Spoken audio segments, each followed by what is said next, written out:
Alors, nous allons commencer à parler de l'Angelina.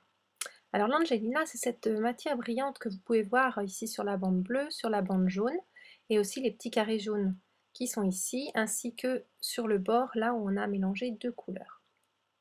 Donc l'Angelina, c'est une fibre synthétique qui est faite de polyester, qui ressemble à des cheveux d'ange, qui est très fine, coupée en très fins petits morceaux. Alors cette matière donc est scintillante et brillante, et le principe c'est qu'en fait, comme c'est de la matière plastique, elle va fondre à la chaleur du fer à repasser et elle va s'agglomérer pour faire une feuille, un espèce d'un tissé. Donc comme c'est du plastique, il nous faut absolument protéger tout notre fer et notre planche, donc on utilise du papier sulfurisé, du papier cuisson. On prend très peu d'Angelina, vraiment il faut y aller très léger, surtout au début. Hein, toujours moins que ce qu'on pense. Voilà, on peut l'étaler, on le met un petit peu comme on veut. Et par-dessus, on met une seconde feuille de papier sulfurisé pour protéger le fer à repasser. Et avec le fer qui est sur température soie, on passe un petit coup. Il n'y a pas besoin d'appuyer spécialement. On passe quelques secondes à peine. Et voilà, vous avez donc créé un tissé qui est donc scintillant avec des reflets qui ne sont pas forcément les mêmes que quand la fibre est dans le sachet.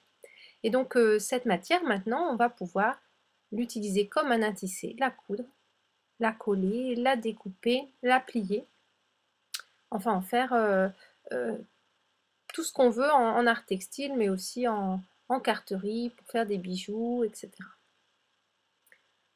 Alors, il existe beaucoup de couleurs d'Angelina et on peut donc mélanger les couleurs. Alors, par exemple, ici, je vous ai dit, j'en ai mis un petit peu, mais on peut en rajouter si on trouve qu'il n'y en a pas assez. Donc ici, je peux rajouter du vert pâle, du rose.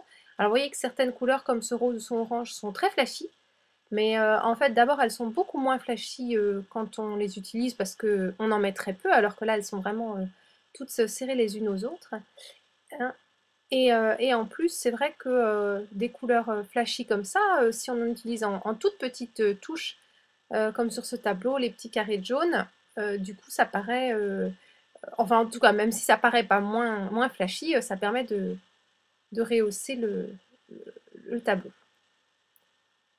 Voilà, donc pareil, je remets avec mon fer à repasser toujours à la même température.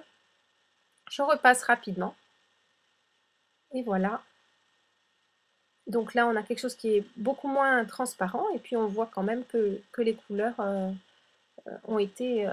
on voit plusieurs reflets, on voit bien un petit peu le rose, les couleurs ont été mélangées. Alors, qu'est-ce qui se passe si on chauffe plus, puisque je vous ai dit qu'il fallait mettre sur température soit, donc là on va essayer de mettre le fer à température coton.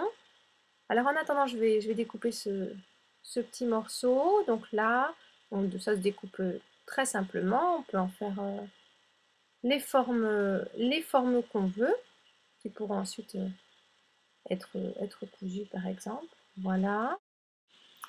Voilà, donc je vais vous montrer maintenant ce qui se passe si on chauffe trop l'Angelina, comme vous pouvez le voir ici. Donc la partie droite a été chauffée et donc elle n'est plus brillante, ou en tout cas très peu, elle a un aspect mat, alors que la partie à gauche a l'aspect naturellement irisé de l'Angelina.